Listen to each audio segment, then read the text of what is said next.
For a decade, Texas and Florida were the two biggest winners in American migration.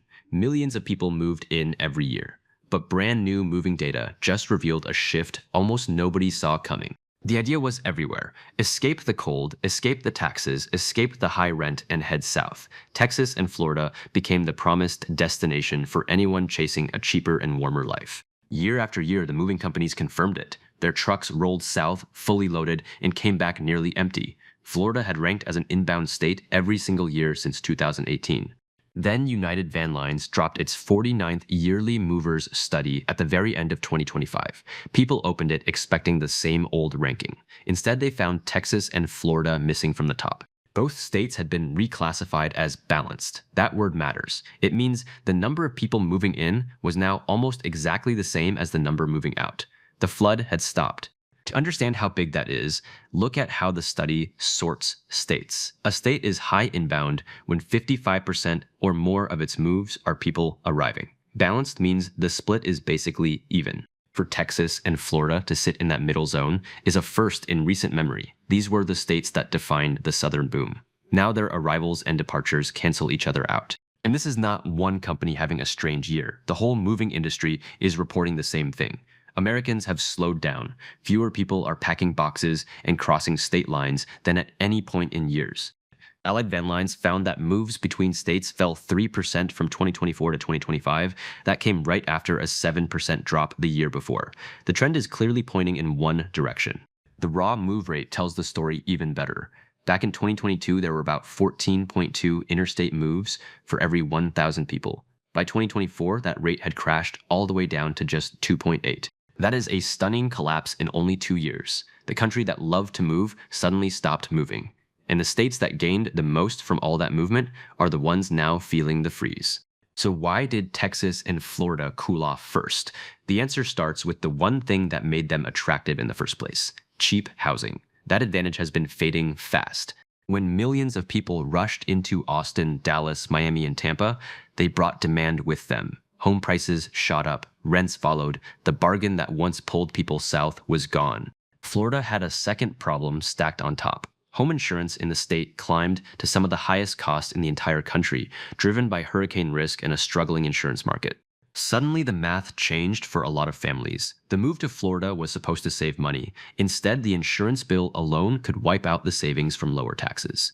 Now here is where the numbers get truly wild. Look at how fast Florida lost its magnetic pull among people moving between states. The drop is almost hard to believe. In 2022, Florida gained about 310,000 more residents from other states than it lost. That was the highest net domestic migration in the country. People were arriving in enormous waves. By 2023, that number had already fallen to around 183,000. Still huge, but clearly slowing. The line was bending downward, and few people were paying close attention to how steep it was getting. Then came the real shock. In the most recent year, Florida gained only about 22,000 people from other states, from 310,000 all the way down to 22,000 in just a few short years. To put that in perspective, Florida used to lead the entire nation in this measure. In the latest data, it ranked 8th. It even fell behind its much smaller neighbor, Alabama. Alabama pulled in more net movers than Florida. Read that again. The state famous for beaches, retirees, and endless arrivals was passed by a neighbor a fraction of its size. Texas followed a similar path. The Lone Star State kept growing, but the frantic pace of new arrivals eased off. Its own housing boom made cities like Austin far pricier than before. So the two giants of Southern growth both landed in that balanced category at the same time. The engine that powered a decade of American migration finally started to idle. But the moving trucks only tell part of the story. When the Census Bureau released its own population estimates in early 2026, the picture got even more serious for the whole country. The entire United States grew by just 1.8 million people in the year ending July 2025. That is a growth rate of only 0.5%, the slowest since the peak pandemic year of 2021. Just 1 year earlier, the country had added 3.2 million people. So national growth was roughly cut in half in a single year. Something enormous was clearly shifting under the surface. The main cause surprised a lot of people. It was not deaths outrunning births. It was immigration. Net international migration into the country dropped from 2.7 million down to 1.3 million. That single change removed more than 1 million people from the growth column, and it hit the exact states that had been leaning on new arrivals from abroad to keep their numbers climbing. Then came the part of the report that grabbed every headline. 5 states did not just slow down, they actually shrank. Fewer people lived in them in 2025 than the year before. The 5 states that lost population outright were California, Hawaii, New Mexico, Vermont, and West Virginia.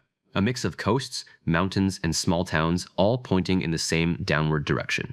California grabbed the most attention because of its size. It lost roughly 9,000 people over the year, the largest total drop of any state, even though that is tiny against its huge population.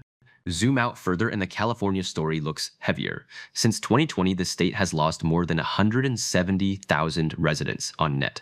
That is the largest population decline anywhere in the nation. Vermont held a different record. It was the fastest shrinking state by percentage, losing about 0.29% of its people in a single year. For a small state, that adds up quickly. Hawaii, New Mexico, and West Virginia rounded out the shrinking 5. Each lost somewhere in the range of 1,000 to 2,000 residents, small numbers that still mark a real turning point. West Virginia offers a clear look at how a state can shrink even while attracting movers. It actually gained about 6,400 people from domestic migration during the year. That part was positive, but deaths in West Virginia outnumbered births by nearly 7,900.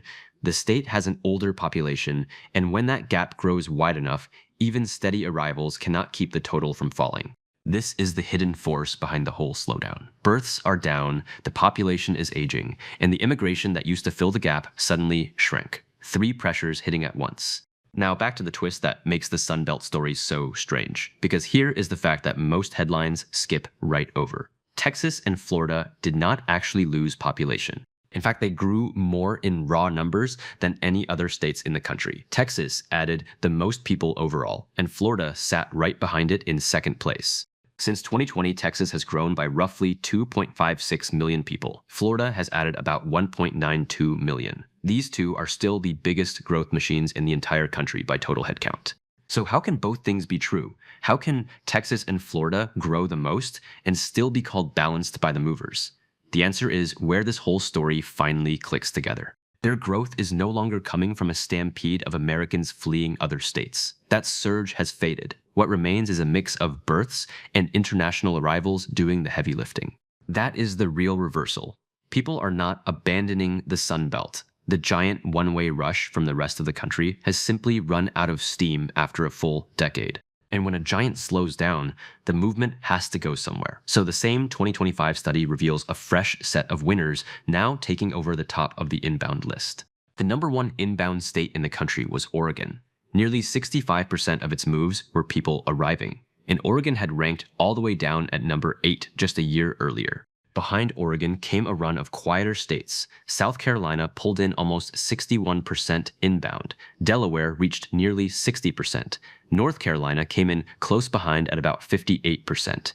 Notice the pattern. These are smaller, calmer places with towns rather than sprawling metros. As the big southern giants got expensive, movers started hunting for the next affordable and pleasant option. South Carolina in particular is having a moment. It was the fastest growing state in the whole country by percentage, expanding by roughly 1.5% in a single year while the giants cooled.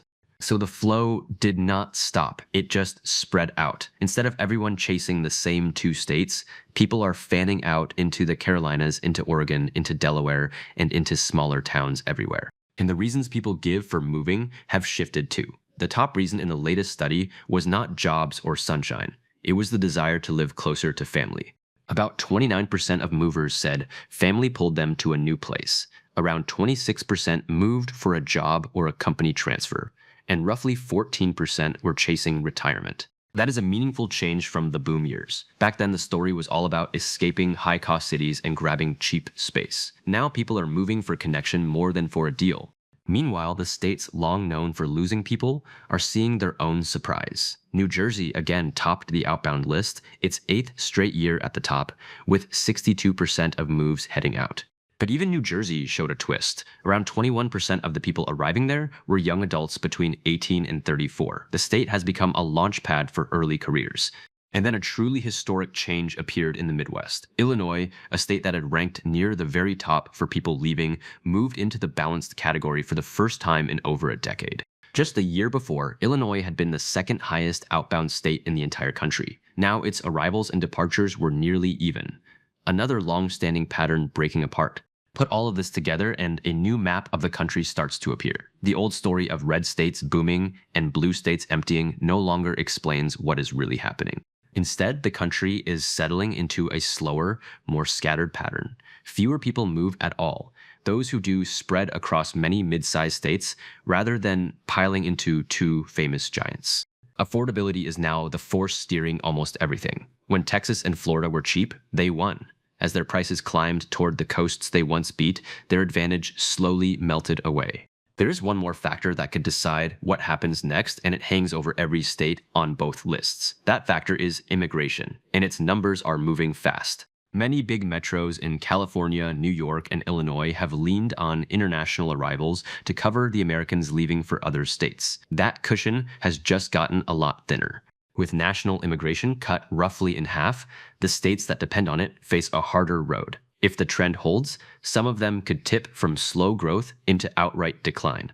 Even Texas and Florida rely on international migration more than most people realize, both ranked near the very top of the country for immigrant arrivals in the latest year of data. So the two giants now stand on shakier ground than their headlines suggest. Their domestic surge has faded, their housing is pricey, and a big chunk of their growth now depends on immigration policy.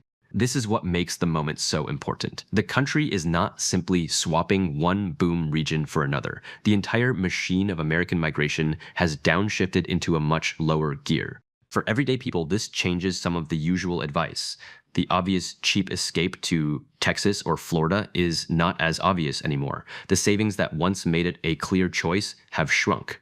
If you are thinking about your own move, the smarter play may be the rising middle tier. States like South Carolina, North Carolina, and Delaware offer warmth, jobs, and prices that still make sense.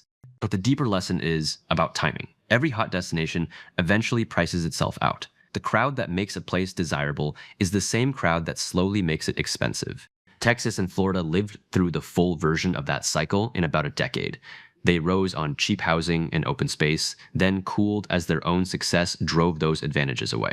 So the Great Sunbelt reversal is real, but not in the way the scary headlines imply. The two states are still growing. What died was their monopoly on the American dream of moving.